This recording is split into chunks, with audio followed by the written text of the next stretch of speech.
Grab your popcorn and snacks. Find a comfy spot, take a seat or lie down, and let me transport you to a place of fantasy, ghost stories, ancient legends, odd creatures, alien encounters, and other magical topics. You may even decide to join the conversation. From faraway lands to your own backyard, with a small dash of pixie dust, turn out the lights and open your minds. The journey is about to begin. Hey, welcome to the show tonight. How's everybody doing? There, done pushing buttons. My name is Charlotte, and I'm going to be your host. I am the owner, operator of the California Haunts Paranormal Investigation Team at www.californiahaunts.org. We're based out of Sacramento, California. We're 35 strong. I got members up and down the state of California. We've got people in Washington, Oregon, Nevada, and Hawaii.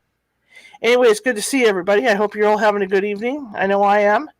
I told you I stopped talking about the heat, and I did, because I'm happy. My leg is doing much better. Now I'm feeling it more at my hip and stuff, but at least that is doing a lot better. And I got to give credit, a little bit of credit to the gentleman that was on last night with the Demoli Stones. After I did the show, he called me and did a healing on me. And I think maybe that's what it is, because my old broken body, is starting to heal pretty fast. So it was pretty impressive. Anyway, I want to thank you all for coming tonight.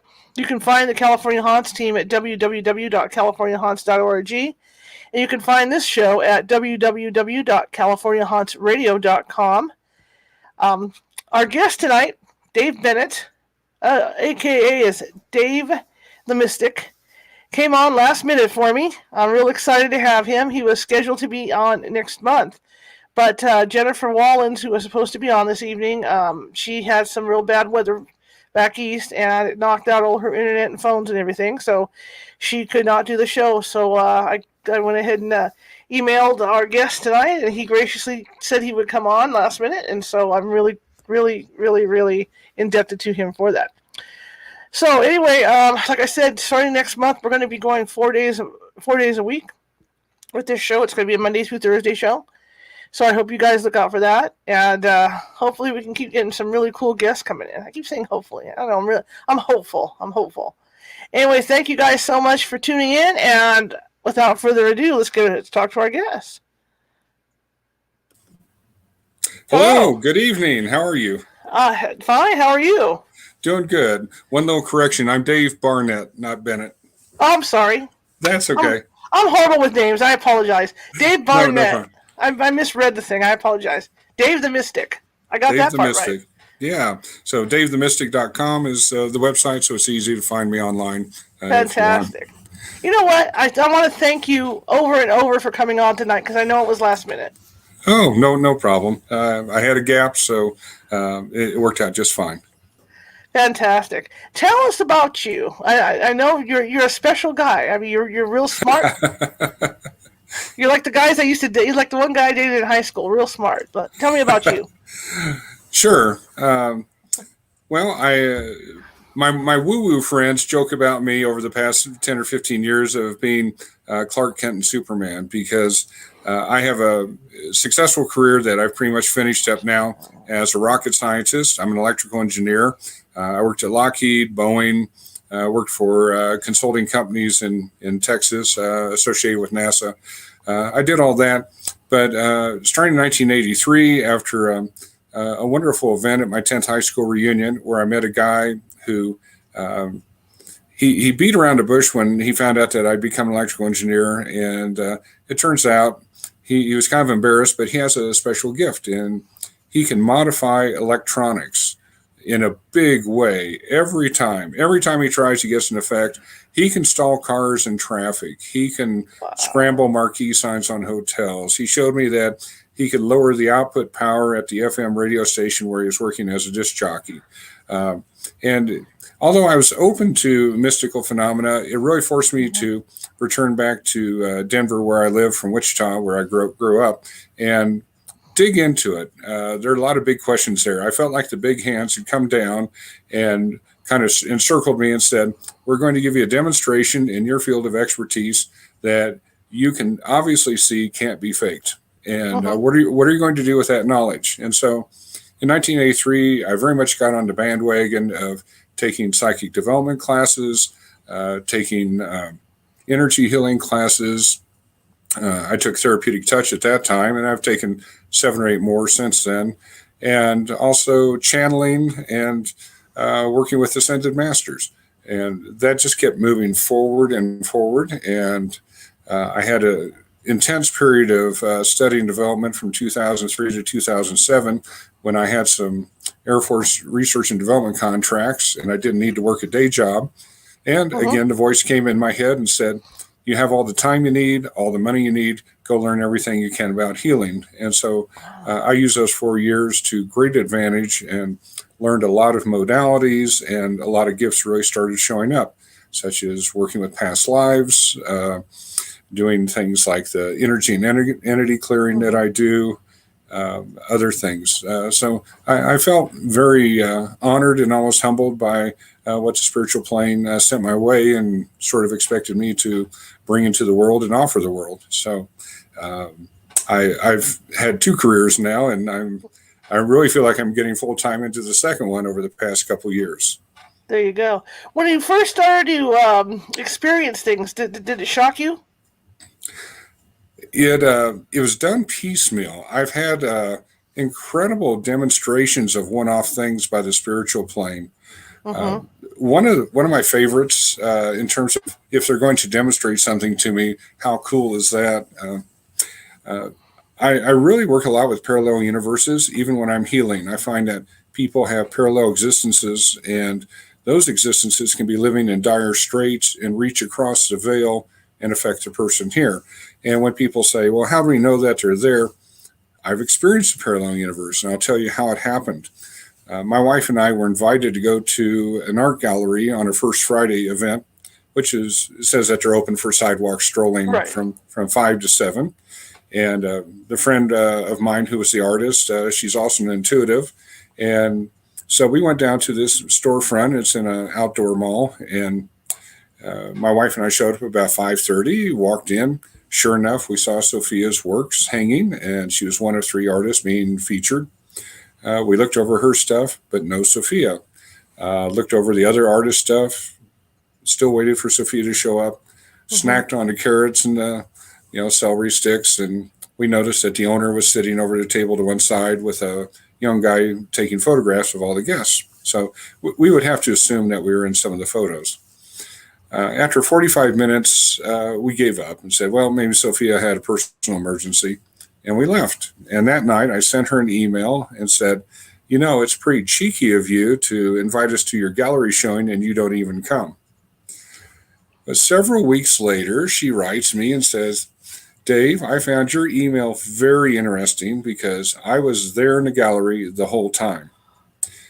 And she said, not only that, I talked to the owner and we went through all the pictures of guests and you and your wife didn't show up in any of them.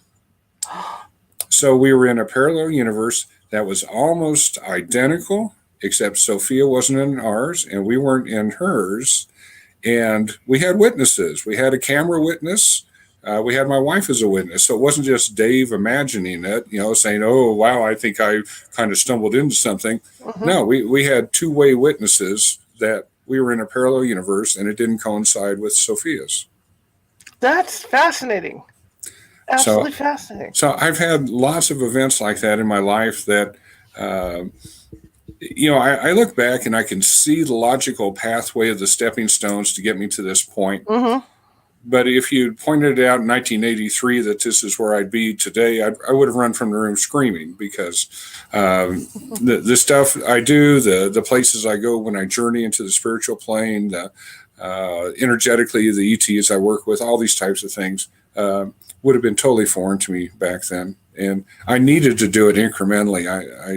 I couldn't have been dragged kicking and screaming and have the fire hose stuck in my mouth. It would have been too much. Well, you know what? I know a lot of people that take psychic development classes and they get frustrated because when I teach it at a real slow pace because people can't open that door too fast. And, like I try to tell them, it's not all going to be, sunshine and light coming through. That's right. If you open that door too fast, you're going to have a lot of stuff coming through you're going to regret. or getting comfortable with the idea that when you do this type of work and you're starting out, you really need to set boundaries. You need to set intentions. You're only going to work with the spiritual plane or higher. You're only going to work with high vibrational spiritual beings. You certainly don't want to open the door for things to come through from the astral plane or other places. And essentially, at the very least, they're going to fool you. They're going to con you, give you some true, some not true information. Very worse, they might try to latch on to you, and you may have a heck of a time getting them off of you. And that's one of the scary things when teenagers are playing with a Ouija board. Is Absolutely. They're opening up to realms that shouldn't be opened. It's not healthy. Have you seen those Ouija boards now? They sell and they're pink because they're designed for little girls. Yes, and I've also seen the pendulum form of Ouija boards where you swing the pendulum over the letters. And let me just say this to the listeners. We don't need Ouija boards. And in the hands of beginners, they're dangerous because they don't know the protocols for protecting themselves and discerning. And experienced people hear complete sentences in their head from spiritual beings. So why would you slide a little thing around on a board and have to take the time to write it down with a pencil? So experienced people don't need them, and beginners shouldn't use them. There's other ways to develop these gifts, and with a little bit of safe supervision and advice. And so, if you have a Ouija board in your house, go throw it away. It's just not a good divination tool. I agree 100% with you, 100%. Let's talk about the parallel universes now, because you brought that up. Sure. That's absolutely, to me, that's absolutely fascinating. What? I always wondered, like with the ghosts, as ghost hunters, because I have a ghost hunt team, what we're contacting, because you know how some of the stuff we get on EVPs is garbled. And I've always wondered if it's because we are going into a parallel, what we're contacting is in a parallel universe. It could be. My view on parallel universes, when I explain it to people, is when you go through life and you make significant decisions, you may, if you choose to marry Bill, you may spin off a copy of you that marries Ted and another copy of you that stays single. So your higher self can get the experience of all the options. And one time I asked my guides, I said, well, does this mean there's 10,000 Daves out there because of all the decisions I've made? And they said, oh, no, they're laughing. They said, it only takes 200 to 300 to cover your choices. And so that's one form of parallel universe. There are other things going on too, though. You're going to hear some people describe timelines, time loops, things like that. And so sort of the idea there is, say you have a friend who has cancer and they've got dire prediction of what's going to happen to them. One form of healing that some people may do is to see about moving that person to an alternate timeline where they don't have the cancer, but the timeline is close enough to ours that we don't feel like we have somebody disappearing or losing them. And yet we've shifted the reality enough that they can heal. So there are a lot of things going on. And another thing going on with the time loops is if you have one of those little Hot Wheel tracks, they can have a loop-de-loop in the middle. Right. Okay, so if I had that track next to a straight track that didn't have the loop-de-loop, and we started two cars at the same time, the car on the straight track would finish first because the car on the loop-de-loop did the loop and then continued. And there is a possibility that some people either accidentally or deliberately do a time loop where they are still accomplishing things, feeling like they're moving forward in action and reaction, and yet they end up at the same point and they haven't accomplished any clock time according to our standard.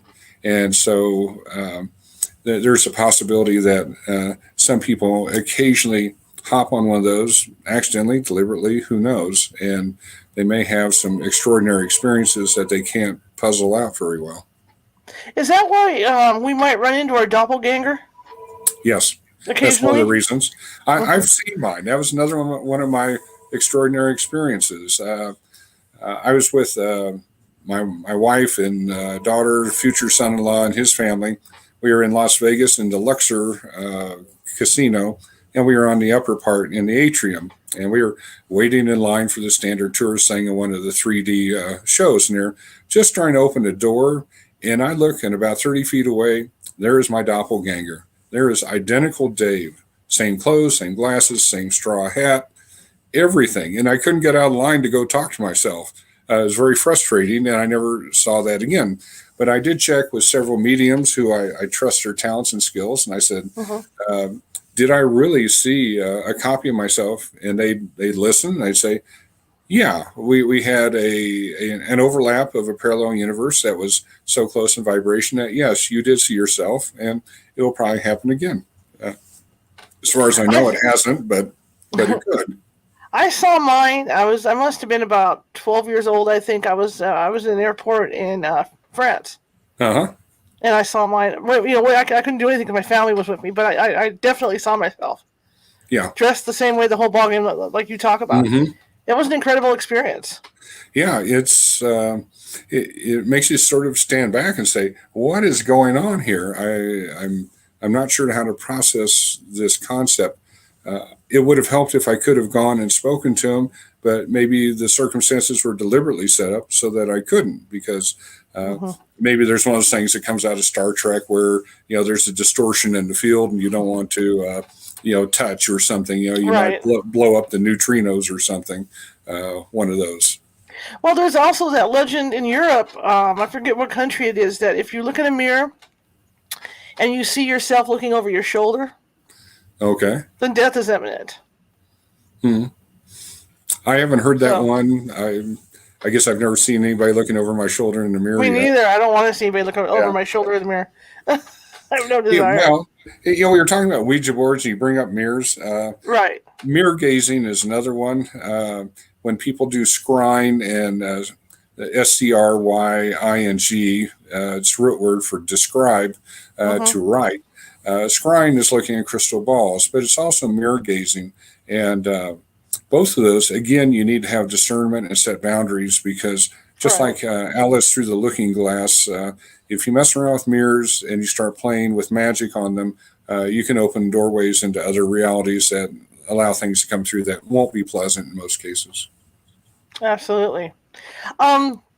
This parallel universe thing fascinates me because I'm wondering, because you also do work with aliens, correct? Yes, I do. And do they travel in parallel universes? They use a variety of means. When I've traveled and looked at the Palladian's spacecraft, I see these things that look like a big oval egg, and you sit inside and it looks like a comfortable room with a padded bench and no visible controls. And they go from there to here in a matter of minutes. And when I've gone and looked on Syrian spacecraft, it looks like high tech. It looks like something out of Star Trek or Star Wars, with all the controls and all the gadgets and gizmos and wiring and piping. So it looks like a very technological approach to getting high speed, from here to there, versus the Palladians, which seems to, there's something mystical and energetic about mind control and mind power that allows them to transport. And they're also ETs. It's kind of surprising. They're mostly energetic. They can incarnate when they want to or when they need to, and they can do it at the blink of an eye. And so I've seen those in when I go work in the spiritual plane with spiritual beings and people who are in spirit.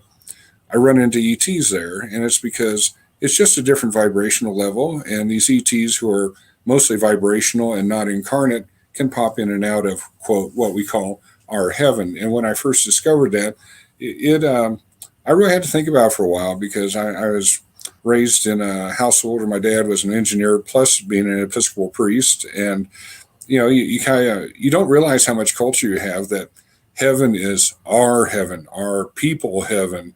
We don't expect to see Greys and Palladians and others who look different from us in our spiritual heaven. And yet they're just as much a child of God as we are, with the spark of the divine. So it took me a while to get used to it, but now I'm comfortable with the idea that there are ETs who show up in our spiritual plane, what we call our heaven, and they help do healing. They help me do a lot of work. They help me do clearings. Mm-hmm. Have you spoken with them about the future at all? My view of the future here is that Earth is a rough and tough planet. The whole history of Earth, going billions of years back, has always been that the plan was this is going to be a challenging place for people to have moral challenges, other types of challenges, and to grow spiritually very rapidly, much faster than any of the ETs can grow spiritually. And it was never designed to be sit on the beaches in Tahiti and drink little parachute drinks or little parasol Well, that drinks. leaves me out then. Darn it. Okay, yes. Yeah, and so we're here, and I think we're coming to an end game pretty soon. We're going to have some big shifts, and so some people walk around and look at, oh my goodness, we have COVID, we have wars, we have excess population, we have climate change. I look at it and just say, this is an opportunity by design for people to come out of their bunkers, come out of their video game paradises, and participate in the world and get morally involved and grow.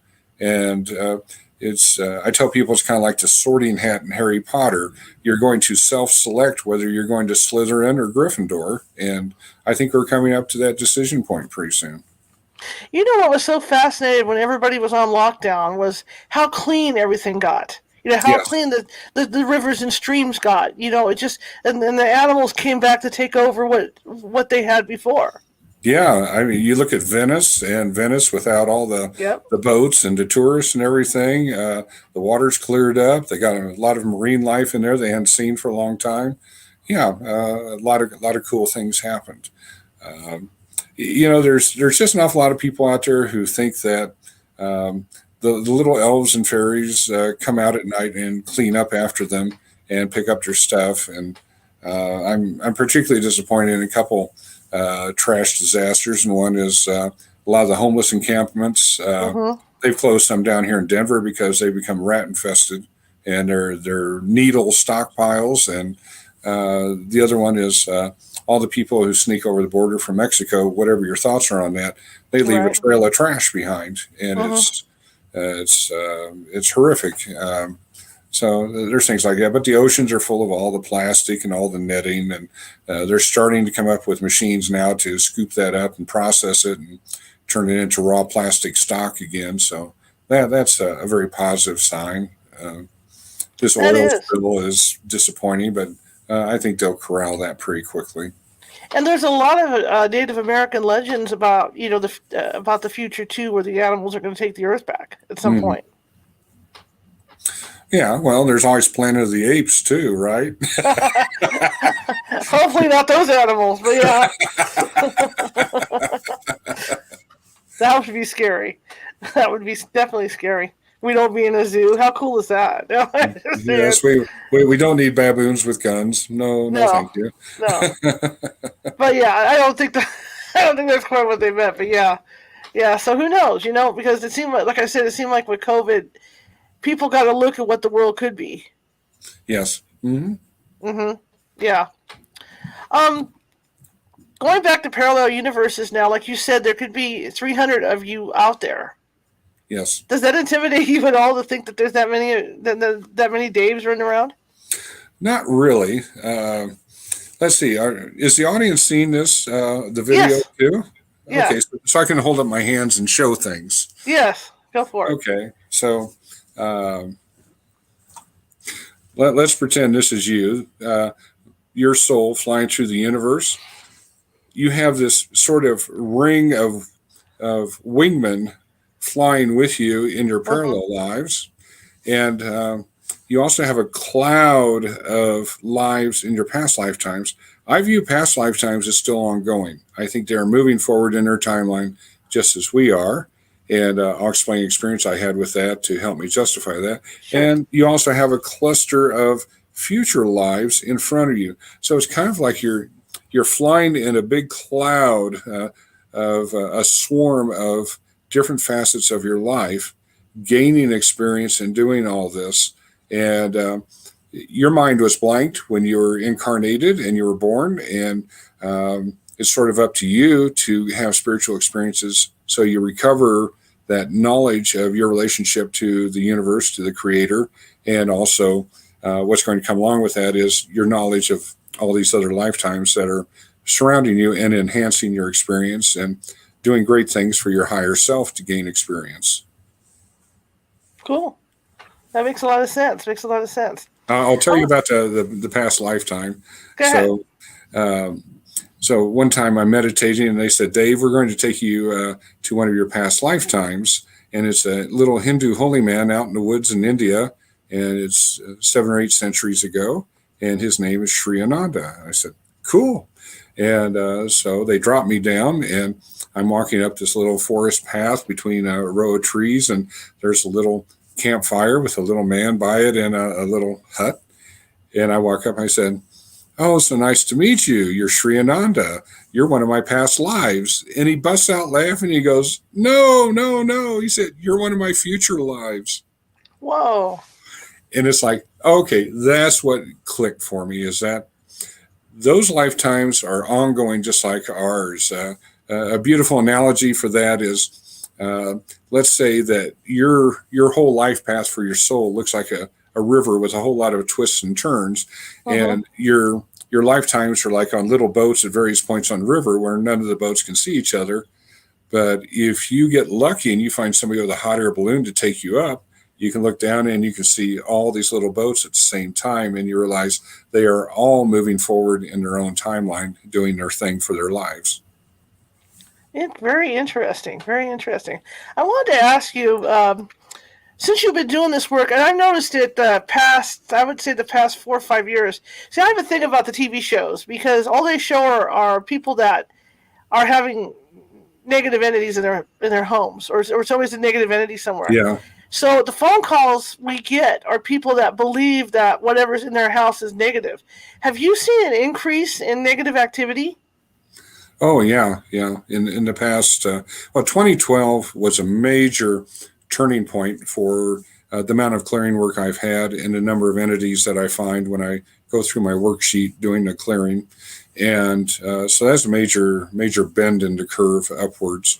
And in the past several years, I found that the dark side is starting to get clever and create new forms of dark entities and increasing the power of them. For example, we all know what totem animals are. We talk about Native American totem animals, the power of the hawk, the beaver, the elk, that type of thing. In the past several years, I've been finding that there are demonic forms of totem animals showing up in properties and harassing people. Another one I find is, now I'm very sensitive to the idea that throughout history, we have a horrible track record of killing women suspected of being witches. And the vast majority of them were either a little bit senile, or they had a property and they were a widow and somebody wanted to steal the property, or they were herbalists or healers of some type that the local churchmen disagreed. And so they were easy targets. And the latest counts from going through the city and church records in Europe is over 100,000 women were killed for witchcraft. And there are some towns that were proud because they killed every single woman in town. So they felt they'd purge the problem. But on the other side, there were some truly nasty, evil women doing very harmful things, co-opting other youngsters to be their apprentices. And when those witches would die, last thing they would do is go to the light and say, I want to go, I don't want to go meet God. I'm a big bad witch. This is not good for me. So I stay in the astral plane. Well, in the past several years, I've been finding that the dark side is now making copies or cloning these truly nasty, evil, dark witches, and they're spreading more of them around now. And so I'm running into those when I do clearings too. They're showing up. Yeah, because see, at first I thought it was the TV shows because people see that stuff and it makes an imprint on them. So right away, when they get activity in their house, they think it's something dark.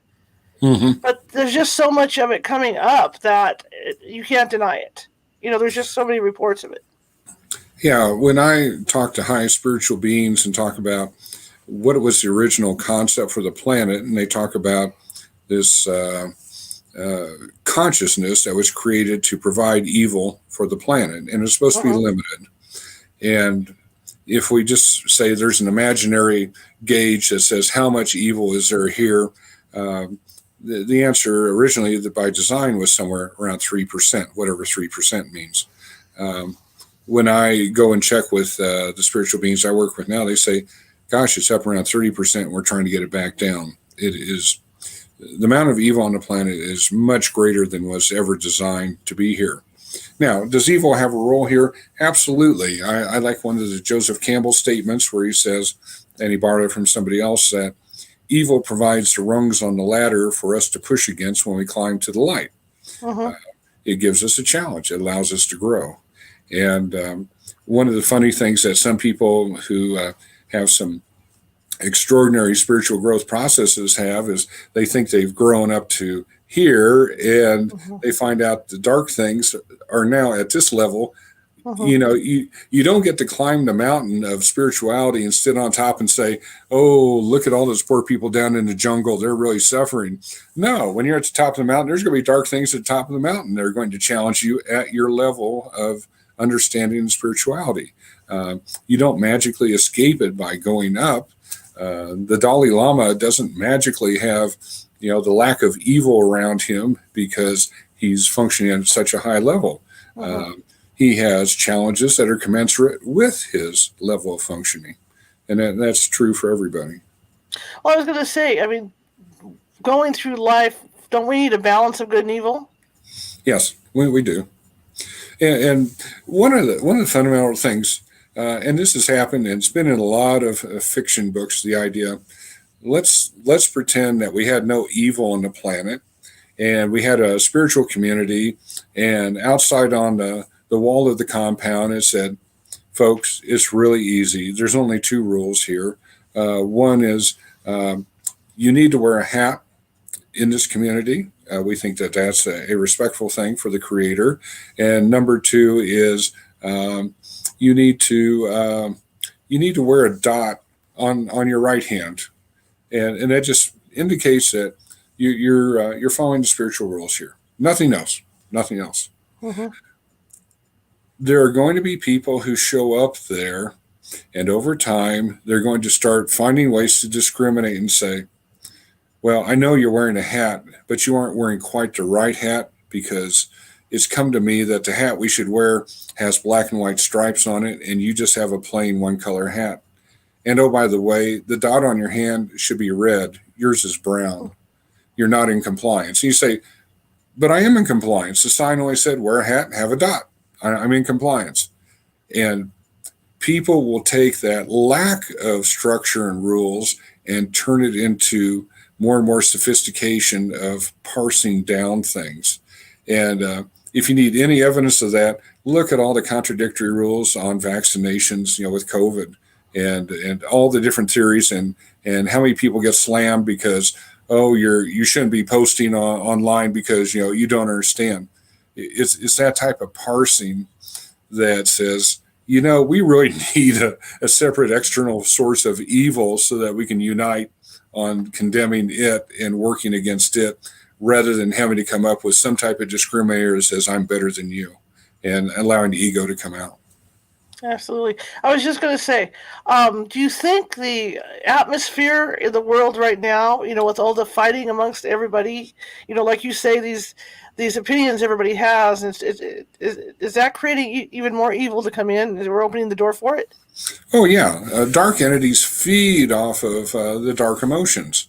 They love it. I mean, we're charging their batteries. We're enhancing them by having anger, rage, hatred, annoyance, all the standard dark emotions. It just charges their batteries. We're hooking up the jumper cables to them right now. Incredible. So what happens when somebody comes to you and they think they have an attachment, and maybe it's an evil thing? How do you handle it? Well, I have a standard clearing process, and I have a worksheet. And in the first call, the person has a copy of the worksheet. I have one, and I tell them what to put into the boxes. And I include all the people who routinely live in a house, the pets, the vehicles, and all the buildings on the property. So if they have external sheds that are detached or garages, we include those. And we go through the worksheet and identify all this stuff. And then between the first and second phone call, then I do the clearing on it. And I also usually get additional information. And I give that to them in the second call. And then in the second call, we also talk about, now that you're clear, how do you stay clear? And I give them protection methods, both for themselves and for their buildings, to keep the stuff off. So, I do have a protocol there. I do all my clearings remotely. I did my very first one remotely when I was on vacation, and somebody called me, and I'd never done it. And it worked just fine. And I've always stayed with that. And I tell people, look, if I do it remotely, it keeps it inexpensive. I can do it anywhere in the world. I don't allow the dark things to get on me at a site. And I also don't give them any warning that I'm coming. So they don't get a heads up and try to go hide and, avoid me and then come back when I'm done. And how long does it take you to do a clearing? It probably varies, right? They actually go pretty fast. I estimate I've done over 3,000 clearings now. And they do go pretty fast. And so the phone call with the person, the first phone call is an hour, and then I'll probably spend a half hour to an hour doing the clearing between the first and second phone call. And the second phone call is usually a half hour, and the third phone call is maybe 10 minutes. And so I take care of it pretty quickly. Can you tell me about any cases that you've done, without mentioning names, of course? Oh, sure. Let's see. Well, I have an interesting one today where I was approached by a person whose spouse died several years ago, and she is trying to sell their business property, which is a big warehouse, and apparently he is still hanging around, and he's interfering with stuff. He's interfering with security systems there and things like that. And so that will be one that I'll probably be working on the next week or two to take care of. But I get a lot of people. I'll talk about the very first one because I think it's fascinating. So I'm in Las Vegas, and this woman calls me, and she says, I live in a suburb of Denver, and I'm married to my second husband. We have 2 little kids together, and he has a daughter who's living with us who's 16. And she said, both he and a daughter absolutely cannot find out that I'm doing this kind of work because the daughter would probably use it as an excuse to run home to her mother. And that would really upset the apple cart. But what was going on in the house is she'd walk around and something would walk up behind her and say her name behind her head. If she was in bed, it'd come over and press down on the covers. And her little 4 and 5-year-old were seeing witches flying out of closets. And they got a really good deal on the house. And then they found out why after they moved in, and the neighbors finked on the realtor. It's the previous owner was an older guy, and he's a recluse. He wouldn't talk to any of the neighbors, and he ended up hanging himself in the basement. Yikes. And so, sure enough, I, in my very rudimentary way, because it was my first one, I went and I found his energy and got him out of there. Yeah, sure enough, he was hanging around. Well, about 2 weeks later, she said, most of it was gone, but now it's starting to come back a little bit. And another gift that came through for me back around 2005, 2006 was I was taken by spiritual beings in a meditation through a trap door at the courtyard of a castle. And we went down what looked like a passageway in a dungeon. And we walked down the hallway, and we came to a wooden door and opened the wooden door, and there was somebody strapped to an apparatus being tortured. And I said, what am I supposed to get out of this? And they said, this person is in their own self-created hell. When they died, they believed in a hell. They had an image of it, and they died believing that they belonged in hell. And the creator says, okay, if you have an image of it, you think you belong there, Shazam, yes. You can be a co-creator and create that reality. So they're in an illusionary hell.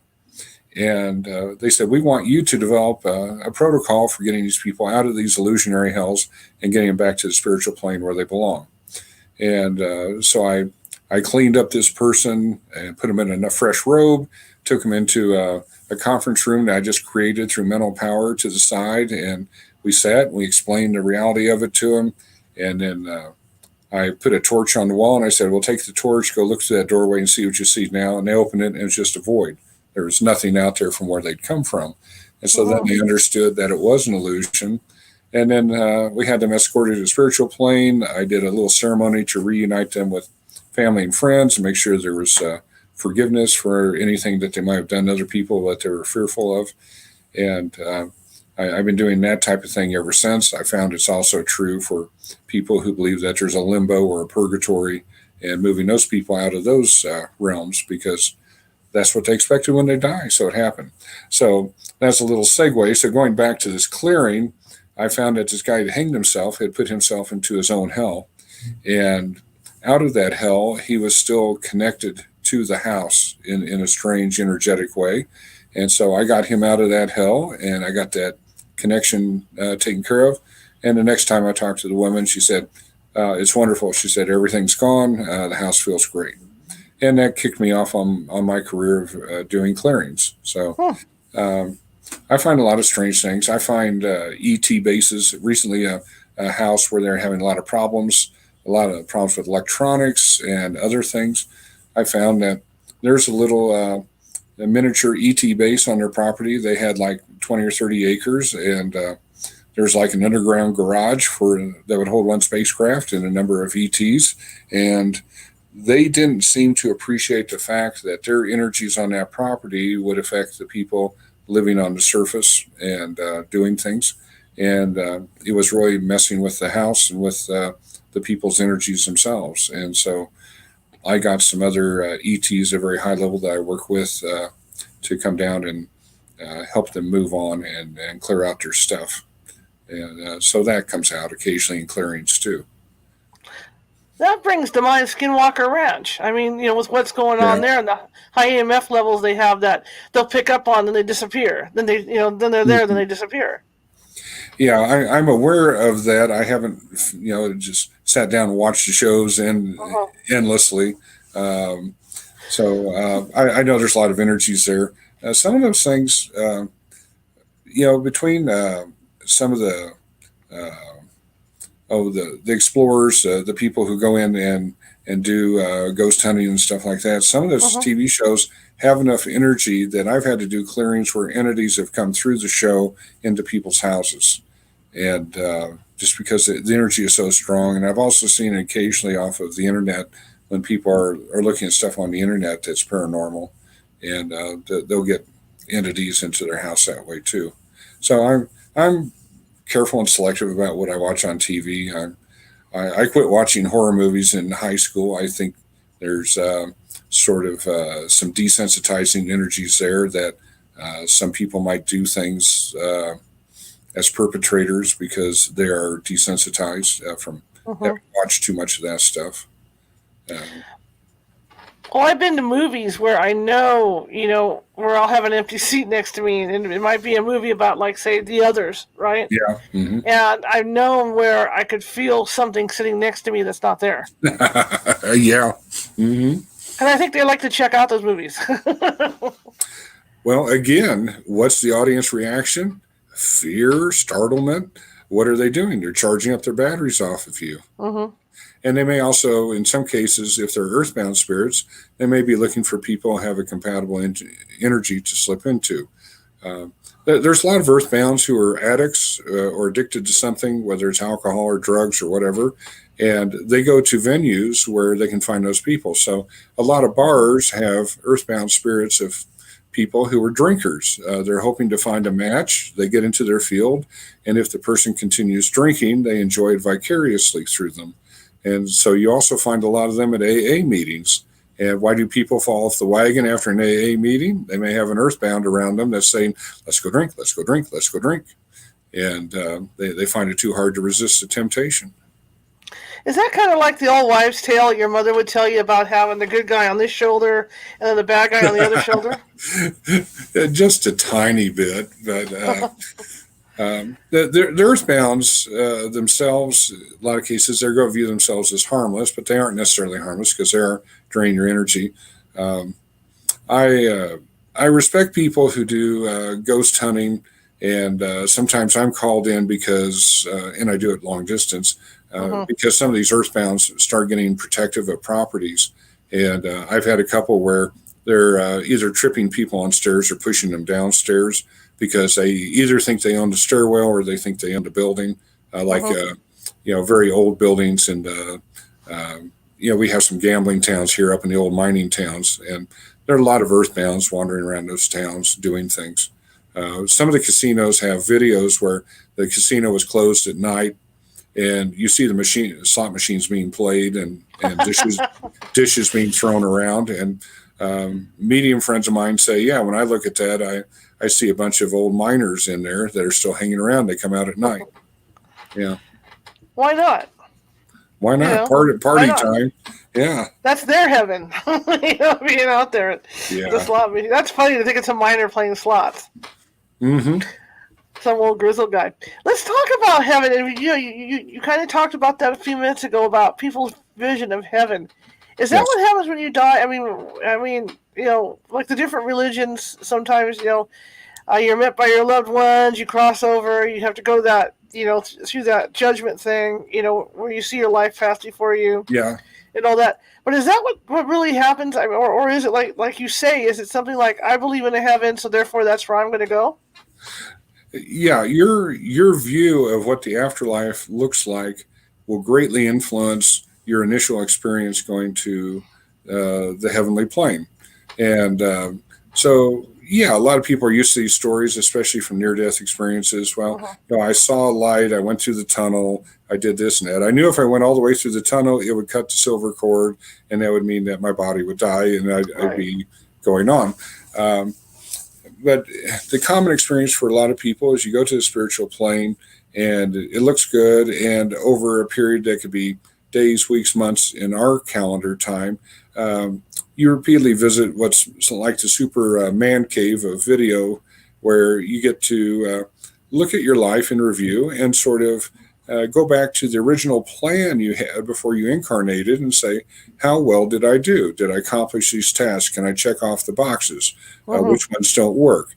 And if you had a harsh life where you treat other people poorly, you may have some experience where, not in a punitive way, but in a way to help you understand, you may get to stand in the other person's shoes and feel their emotions of what they went through when you treated them badly, that type of thing. Now, if you have a very superficial understanding of heaven, you get in a lot of conventional churches, streets paved with gold and the pearly gates and, people walking around with harps. You may be in an environment that looks like that for a while. If you're an Orthodox Jew and you go to the spiritual plane with the concept that, I know what Yahweh is, I know what Jehovah is, I know what Elijah is, as a prophet, and you may end up living in a community that's very much shaped to Orthodox Jews until they lose the need to sort of define what religion looks like and lose the concept that man defines God through religion rather than God defines man, and man chooses religion to try to puzzle it out. And same thing may be true with very strong Muslims. It may be true with fundamentalist Christians. So if you have certain concepts that you think this is what heaven is going to be, this is what it's going to be like, blah, blah, blah, you may encounter that. Just like the people who think, gee, I've been a horrible person, I murdered somebody, I'm going to hell, and hell's a fiery place. Yeah, welcome to your hell. The universe said yes, and you wanted to create that hell, so you're welcome to it. And when you're ready to be done with it and say, help me, help me, help me, the angels step in and say, well, you could have left at any time just by tapping your heels together and saying there's no place like heaven. So it's interesting. There's also a lot of fringe dwellers. Did you ever see that movie with Robin Williams, What Life Makes Yes. or whatever? Yeah. And there were people who were in the mud up to their necks that he's trying to walk around them. Uh-huh. That exists. That is part of heaven. And there are a lot of people who are in these dark, gray, black and white, stone, dirt areas because they went through life and they had no concept that there's an afterlife and they had no idea what to expect. And so that region reflects their view that they don't know what to expect. And so there are a lot of volunteers from the nice part of heaven who go down there and talk to them repeatedly to try to encourage them to grow spiritually so they can see the true potential of what it's like to live in the true paradise of heaven and not in these dismal places. That's not, that makes a lot of sense. It makes a lot of sense. But, and my question here is that, as a ghost hunter and working with various psychics on the Mm-hmm. team, you run into these spirits that are afraid to even go through the light, that are Yes. afraid to pass on. Why is that? Um, Once again, they're afraid of the unknown. Uh-huh. A lot of them may have an idea that you have this vengeful, wrathful, jealous God that's no matter think of the messages we still get out of a lot of churches, and I Uh-huh. won't name them, but one starts with the letter C, where no matter what you do, no matter how much you're forgiven by the guy at the front, no matter how many things you do to absolve yourself of your sins, you're still fundamentally a sinner. You're guilty of the original sin. You're guilty of what came out of Adam and Eve. You're not even qualified for the Immaculate Conception. You have a dirty conception.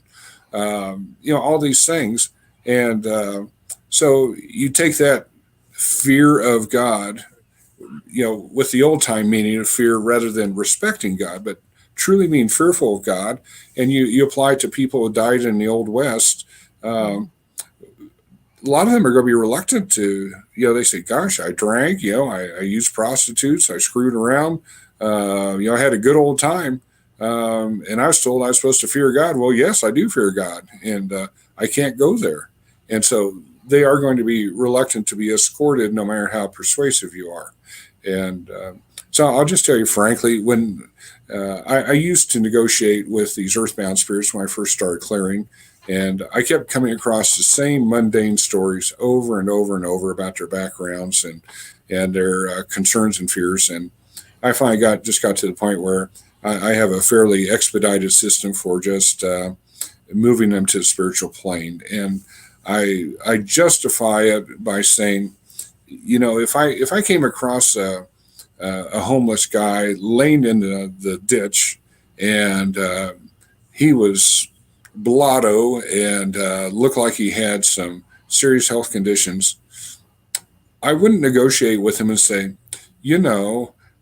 we could probably get you into the VA center, or maybe we get you into a detox center, or maybe you could go to Rose Medical Center, or maybe we get you down to Step 13 downtown, for rehabilitation. What do you think you should do? They're not in a position to make decisions about something that is way above them at that point. We would just take care of them. We'd throw them in the paramedics would grab them, throw them in the van, and take them where they need to go to get healthy treatment for them.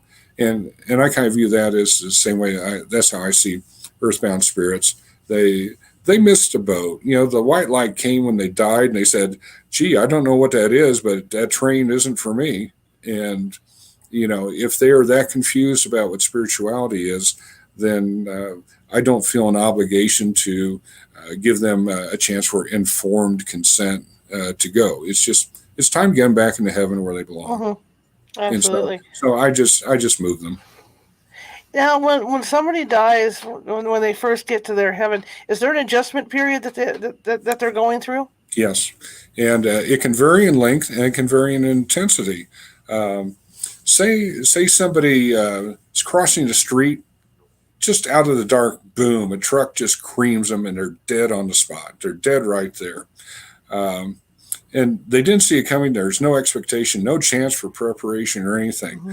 Uh, in the spiritual plane, they have sham hospitals, and it's called cocooning. And people are placed in a hospital setting. They wake up in the hospital bed. They're bandaged. Doctors are coming to check on them. Nurses are checking on them. They have some visitors. Flowers show up. And it's giving them a chance to psychologically decompress from their earth life and the shock of that experience of being knocked out of their body.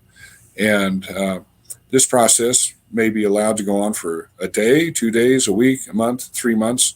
And then when they're finally prepared, then they say, you've probably started tumbling to the fact that this doesn't look quite real, and it's time for you to take on your spiritual body, which is healthy. It doesn't, it's young, it's vibrant, it doesn't get sick or anything like that. There's no more of this thing about you're recovering from broken bones, nothing like that. And you're ready to start going outside and meeting all the people who've been waiting to see you.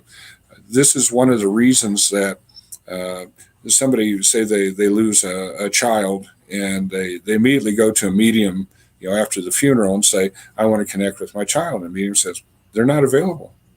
It may be because they're in one of these sham hospitals for a while and they're recuperating.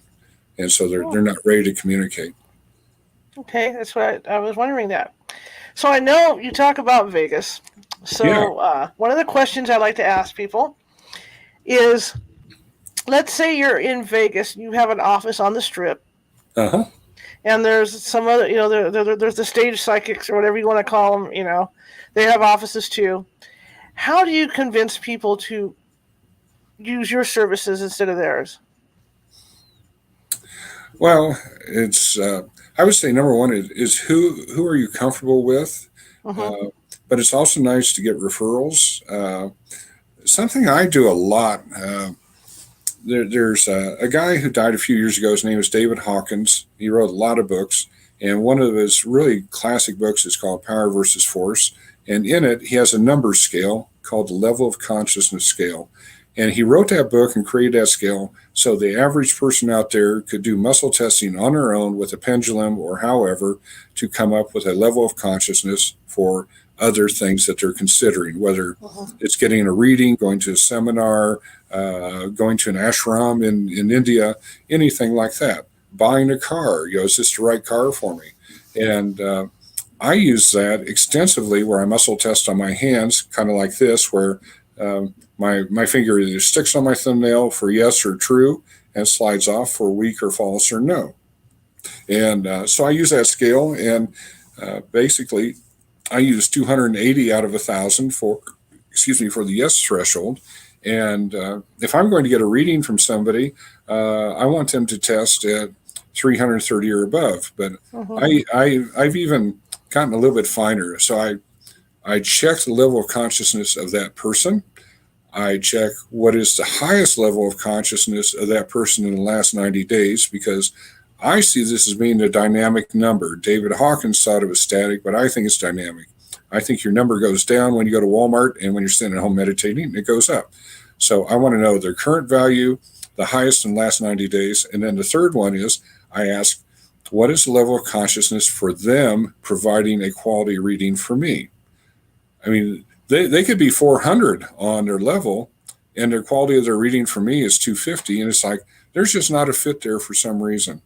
And so I encourage people to find secondary ways of doing this. And I would never say that there's a direct correlation between cost of using somebody's services and the value they're going to provide.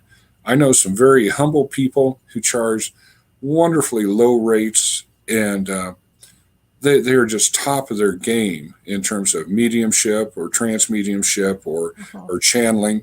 And I know other people who charge $600 for a half-hour phone call, and not for me.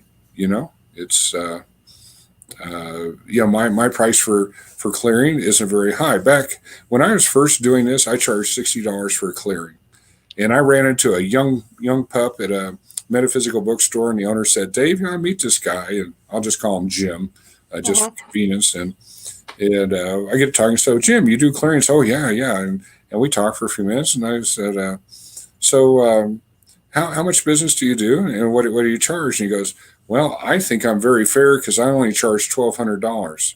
And Whoa. this was about 10 years ago, and I was charging $60.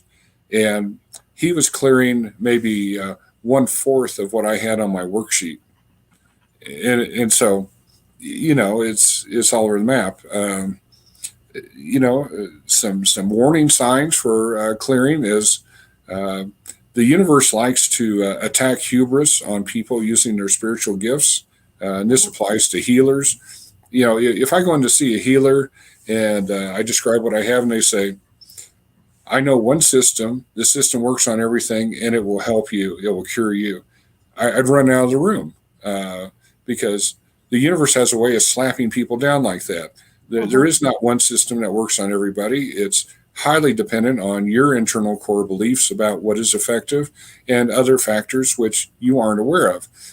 So I think every healer ought to know a number of techniques. I know about 10 modalities for healing. But another thing is to say this works on everything. There is no system that works on everything. Right. There are spiritual factors on why some people will never heal. They're going to die, and that is their form of spiritual healing. They are not going to recover. I don't care, who comes through. It's not part of the plan. And then, so the system doesn't work on everything, and one size doesn't fit all. And then third one is, and it will take care of your condition. Once again, the universe has a funny way of teaching that healer a little lesson in humility by not having it work on something that it's worked on 10 times before. So, anybody who promises these results, I talk to people about clearings, especially when they're in tough positions. And I say, I will do my best. I will be there. If the initial clearing process doesn't work, I will contribute some more free time to working on finding out what's going on. And I said, ultimately, sometimes it just, there may be a bigger problem. I may need to send you to somebody else. I may need to think about it. I don't know. But I'm not going to promise anything. I'm going to do my best to help them. I've never run into a doctor that gives a guarantee. And I've never run into a doctor that says, I guarantee this so well that if it doesn't work the first time, all my future visits are free and you can keep coming back. I've never had that happen either with a doctor, and so as a professional in this, I also see as being true for me is, I'm never going to promise results. I'm going to do my best, and I've generally had good success in the past. Has it been 100%? No. I've had some tough ones, and I've just had to finally get to a point where I don't think I can help you. And, we just work that out. But it's that's what also some other ways I'd help discriminate some of these people. There are some true charlatans out there. I mean, one of the old style ones out of, I won't use the name because it's considered to be derogatory, but some people who do fortune reading from the Eastern Europe. But if somebody says, oh, I see that your jewelry is cursed and that diamond ring in particular is really bad, so you need to send me the diamond ring and I'll take the curses off of it. Run out of the room. That's, it's a lot of people out there have big hearts when they go to seek these services. And if you get a charlatan, the first warning sign is that they try to make you dependent on them, and they try to keep you coming back and paying more and more money for the service. And that's a big warning sign. My clearings are flat rate. I don't say, oh my goodness, the sheet is full of stuff, I need to add another $500 to my cost of my clearing. I don't do that. It just is what it is. That is really cool. You know what? This hour blew by. I thoroughly enjoyed talking to you. Time does fly. This was a blast. And I would like to have you on in the future, sir. I'd be happy to come back. This has been fantastic. It's been really fun. And thank you so much. Like I told you guys in the beginning, Dave was supposed to come on November 10th, and he came on for me early. He had an opening. Thank the Lord. Whoever was controlling the universe today. So I really appreciate it. How can people find you, sir? The best way is to go to www.davethemystic.com, and I have a box there that if you look at my stuff, look at my videos, want one of my services, there's a contact box there. Please use that. And On that, I very specifically ask for things like, what time zone are you in? What are good times to contact you? I don't have a receptionist or a secretary or anybody like that. It's just me. And right now, I'm kind of swamped because I was on a coast to coast radio recently, and Mm-hmm. I have a lot of inquiries coming out of my ears. So just get on there, send me it, and I won't lose track of you, and I will contact you, and we'll get something scheduled. It's maybe out a little ways now. All right. Well, thank you so much again for coming on, and hopefully we can get you back on at some point because this was terrific. I had a blast, Thank you. Me too. You and I take learned a lot. care, and all the best to all your listeners. Thank you, sir. Have a good Thank one. you. Bye. All right, that was Dave the Mystic, and we're definitely going to get him back on again because I still want to pick his brain. Anyway, I want to thank you guys for listening tonight and coming out. It's the first night we've had this thing run smooth in a while with audio and stuff. If you like, actually, I'm getting ahead of myself. Look at that. Monday we're going to change gears a little bit in that we're going to be talking about abuse and trauma. And I have a woman coming on, Sandra Coos, and you know how I am about names. I even messed up Dave's name. But Sandra's going to be on. I'm rubbing against this mic. I'm sorry, this mic cable. Sandra Coos is going to be on with us Monday, and she works with trauma cases, people that have been sexually abused, verbally abused, that kind of thing, and other types of trauma cases for a living. And she's going to come on and talk to us about that and how people can work towards overcoming the trauma. Not overcome the trauma completely, but work towards overcoming that trauma. So she's going to be on with us on Monday at 6:30, our usual time. Again, next month we are going to go 4 shows a week. We hope, if I can get the bookings. I had a little setback with my foot the last couple days, so tonight I get to start going back to work and trying to get people booked in. If you like the show, share it. Share it with 5 people. If you didn't like the show, share it with 5 people anyway. Share it with your enemies. We're looking to get as many listeners as we can, and we appreciate everybody we've got. Like I said, the numbers have been growing, and I thank everybody for that, especially the numbers for the podcast, because after I get off the air, what I do is I go and I convert this over to a podcast, and then I upload it. And it goes out to Apple Podcasts and Google and all those other good places. You see that thing flashing at the bottom, too? The California Haunts team is a nonprofit team, and it gets pricey doing stuff like this and buying new equipment and stuff, even the radio equipment that we use. So PayPal.me at California Haunts, just a small donation would be nice. I feel like the KVIE people, when they're doing the really cool shows, they're and the phones are ringing in the background. Well, that's how we are in a way, where we have to have that funding to keep this quality programming coming. So if you could find it in your heart to donate to PayPal.me at California Haunts, that would be great. Also, we have issues with our YouTube channel in that we need a certain amount of people to subscribe before we can have a dedicated URL. And we're a little below that now, but we're getting closer. And if you guys would be so kind to go to the website at www.californiahauntsradio.com and click on the video on the front page. I'll be updating that the next couple days. And that'll take you over to YouTube. And from there, you can pick whatever video you want to see. It goes back 2 years, our archives. And click on subscribe. Just subscribe to our videos. That way, when I hit that certain number that I need, I'm going to put a dedicated URL so you can go directly over there. Anyway, again, I want to thank you. And Sandra Coos is going to be on Monday again to talk about trauma. But I want to thank everybody for coming. And before we go off, we're going to go ahead and show Dave's website so you guys know where to find him. And I'm going to do that right now. See, here we go. See, there he is. DaveTheMystic.com. And now my face is going to pop back up here. www.DaveTheMystic.com. Okay, and so I want to, again, one last thank you to everybody, and I will see you all Monday.